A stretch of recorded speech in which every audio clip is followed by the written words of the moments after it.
Par le troisième postulat, nous voyons un lien étroit entre les grandeurs physiques mesurables et un objet mathématique, l'opérateur auto-adjoint, que nous avons vu lors du quatrième chapitre. Il est facile de voir que tous les opérateurs que nous avons introduits par le principe de correspondance, ce sont des opérateurs auto-adjoints. Prenons par exemple la grandeur physique impulsion, à laquelle nous avons déjà associé cet opérateur linéaire défini ainsi. Appliquons la définition d'adjoint d'un opérateur pour calculer l'adjoint de l'opérateur impulsion. En utilisant la définition de produit scalaire, on arrive à cette égalité. Ici, nous pouvons effectuer une intégration par partie. En se rappelant que la fonction d'onde doit tendre vers 0 à l'infini afin d'être de module carré sommable, on retrouve que l'adjoint de l'opérateur impulsion est bien égal à l'opérateur lui-même. Cet opérateur est donc auto-adjoint, il s'agit donc bien d'une observable.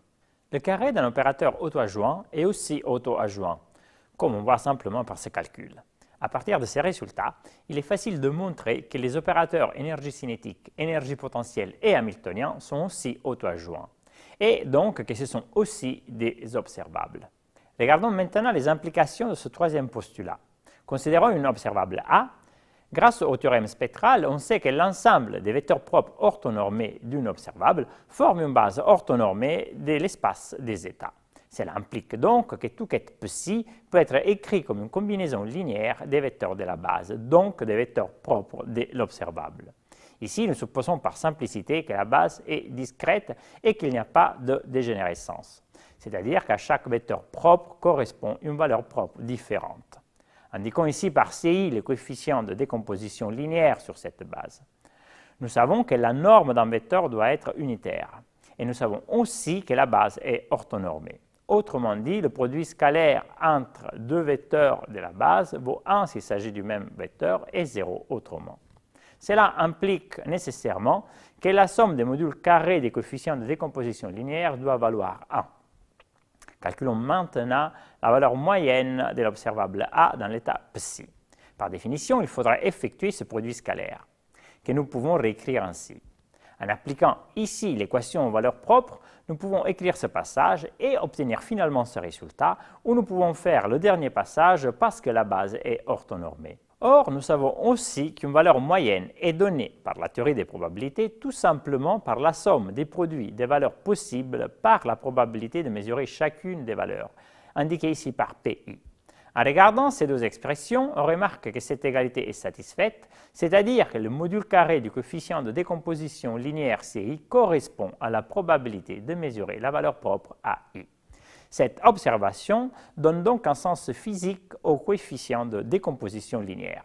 Puisque mesurer la valeur AI correspond à projeter le système dans l'état propre alpha I, le module carré du coefficient de décomposition CI correspond à la probabilité de projeter le système dans l'état propre alpha I.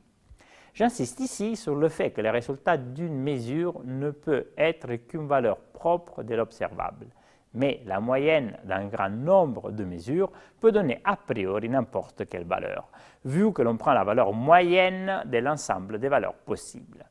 Il est ainsi facile de voir que si le système est dans un état propre, supposons l'état alpha i, alors la mesure de l'observable A donnera le résultat AI avec certitude. En effet, si par exemple le système est dans l'état alpha i égale à 2, où ici la constante phi est réelle, ça veut dire que le coefficient C2 est de module unitaire et les autres coefficients valent 0. Lors d'une mesure de l'observable A, la probabilité de mesurer la valeur A2 vaut donc 1 et les autres valent 0.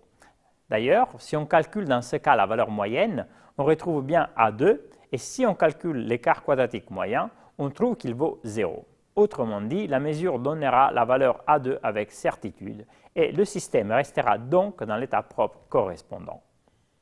Afin de mieux comprendre ce que l'on veut dire quand on parle de probabilité pour le système d'être projeté dans un état, regardons l'exemple de la polarisation de la lumière, que nous avons déjà vu en partie au troisième chapitre.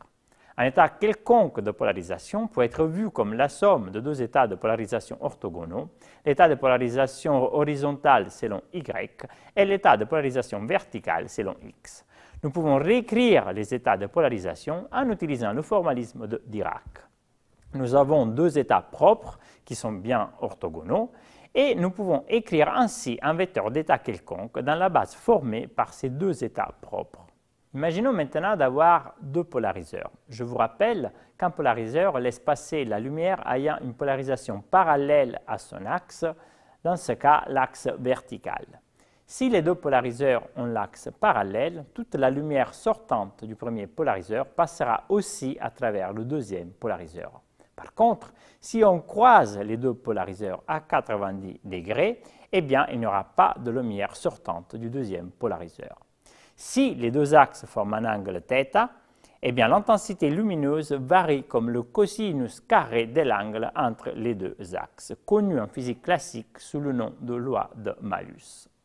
Nous pouvons interpréter cette expérience avec nos connaissances de physique quantique. Tout d'abord, nous savons que la lumière est composée de quanta d'énergie, autrement dit de photons. Quand un photon interagit avec le polariseur, deux cas peuvent se produire. Si le photon a une polarisation parallèle à l'axe du polariseur, alors il est transmis et il passe donc à travers le polariseur. Par contre, s'il y a une polarisation qui est orthogonale à l'axe du polariseur, eh bien, il est absorbé et il est donc bloqué par le polariseur, c'est-à-dire qu'il ne passera pas à travers. Ici, ces deux états de polarisation horizontale et verticale sont des états propres qui forment une base dans l'espace des états de polarisation possibles.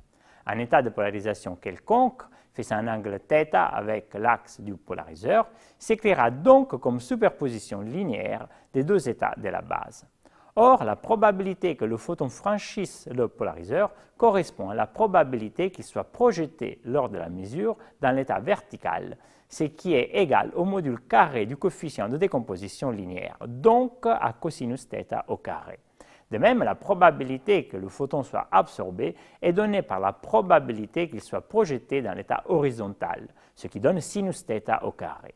Cet exemple nous permet de mieux comprendre ce que c'est un état, une décomposition sur une base, ainsi que la probabilité d'être projeté dans un état lors d'une mesure. Regardons maintenant un autre exemple, toujours concernant la projection d'un état lors d'une mesure, celui des fentes de Young. Nous avons vu précédemment que l'électron étant délocalisé lors de son passage par les fentes, il formait une figure d'interférence sur l'écran. Mais si à présent on mesure par quelle fente passe l'électron, nous allons le localiser dans une fente ou dans l'autre. Il n'est alors plus délocalisé. Son état après la mesure sera donc caractérisé soit par la fonction d'onde ψ1, soit par la fonction d'onde ψ2, selon la fente dans laquelle nous l'avons localisé lors de la mesure. Dans ce cas, il n'y aura plus de superposition possible entre les fonctions d'onde ψ1 et ψ2, et donc nous n'observons plus de franges d'interférence. Il est important ici de mentionner une petite complication technique qui apparaît en présence d'un cas de dégénérescence que nous avons défini au 4e chapitre. En effet, s'il y a une dégénérescence d'ordre k de la valeur propre AI, cela implique qu'il y a k vecteurs propres différentes qui correspondent à la même valeur propre AI. Dans ce cas, si le résultat de la mesure est la valeur propre AI, nous ne pourrons pas connaître l'état du système après la mesure. On pourra juste dire que l'état du système appartient au sous-espace propre correspondant à la valeur propre AI. Dans ce cas, la probabilité de mesurer la valeur propre AI est donnée par la somme des probabilités associées à chacun des états propres appartenant au sous-espace propre correspondant à la valeur propre AI.